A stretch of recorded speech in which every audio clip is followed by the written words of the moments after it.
We'll get the results of an FAA review of Allegiant Airlines next month. Now, one Allegiant plane had 4 emergency landings within 6 weeks, including a flight which had left Youngstown.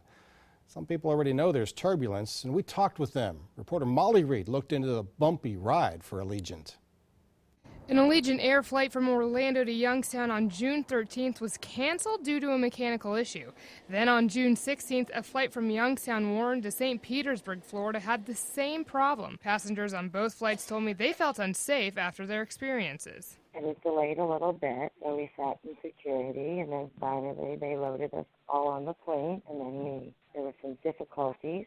And they said they were fixing them as we were sitting on the plane. And probably over an hour later, then they get us all off the plane. Allegiant canceled Tracy's flight and offered another one the next day. But the flight the next day also ran in delays twice, causing Tracy to get into St. Pete 28 hours later than planned. At this point, I don't want to fly this airline again.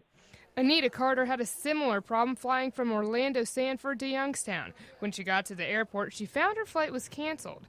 She said she and other passengers waited in line for over an hour before any resolution was offered. And I went to the counter, and the girl at the counter told me, well, it's either due to a malfunction of the plane or it's due to the crew. Allegiant gave me the same statements about both flights, that there were mechanical issues.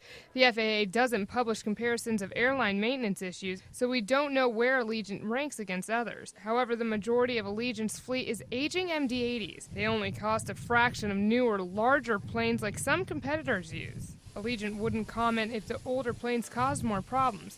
Neither would it discuss how a large number of mechanical issues and emergency landings caused the FAA to start a review of the airline this spring 2 years ahead of schedule. Some customers can't ignore the cheap fares, though. Ron DiDamasso said his only problem, the airline takes too long to resolve complaints after it cancels flights. You got 160-some people that are displaced.